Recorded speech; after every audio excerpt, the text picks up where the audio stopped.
Hi guys, welcome back sa aking channel. And for today's video, ayan, ibibideo natin yung nabaha. Baha kami dito ngayon sa aming lugar, ayan, sa aming baryo, dito sa may mga taren.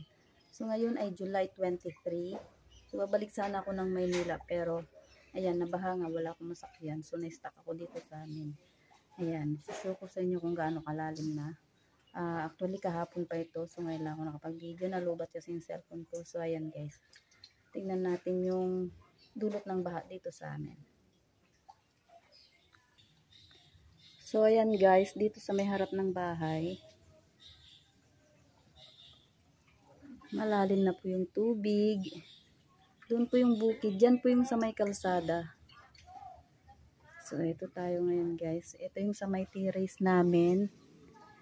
Malapit na ring maabot dyan sa may hagdan niya, tapos dito wala pa naman, pero dito may tubig na po. Yan. Galing po yung tubig sa ilog, tsaka doon sa may bukid, doon po kasi bandang bukid yan, dyan. So nagpang-abot yung ilog at tsaka sa bukid.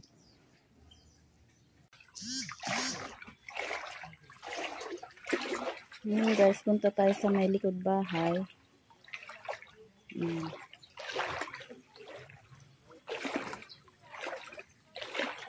Nakita magiging kalding boy.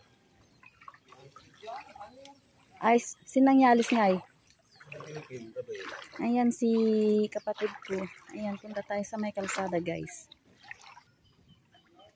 Ayan, dito ako sa may kalsada guys. At yun, mula doon, baha. Mas malalim pa doon. May manggang natumba sa bandaron guys. Ayan, nasaraduhan yung kalsada.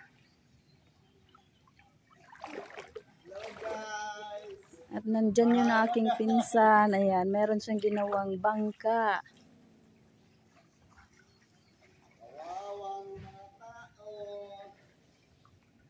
Bahay ng pinsan ko. Ayan. Buti dyan mataas.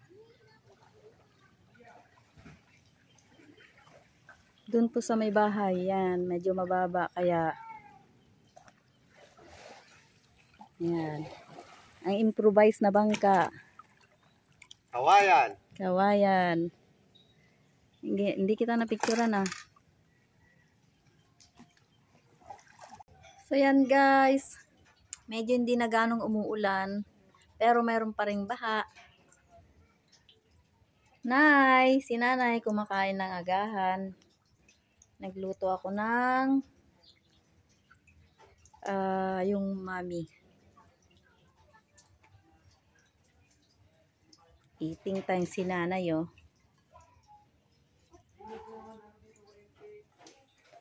Hay nang ginamit namin ng inyong kaldero at kalan kasi baha na dun sa kabilang bahay.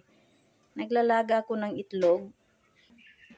Tsaka ito yung niluto kong yung may sabaw. Gulay na ginisa. Ay, madilim. Di ba rin nawawala yung tubig dito? Ayan. Siguro mga after 3 days pag hindi na umulan, ayan, mawawala na yung tubig dito sa loob ng bahay. Tsaka dito sa amin. Buti hindi pa nakakapasok sa bahay. Oh. So ayan na guys. Hanggang dito na lang yung ating video. Thank you for watching guys. Bye. God bless.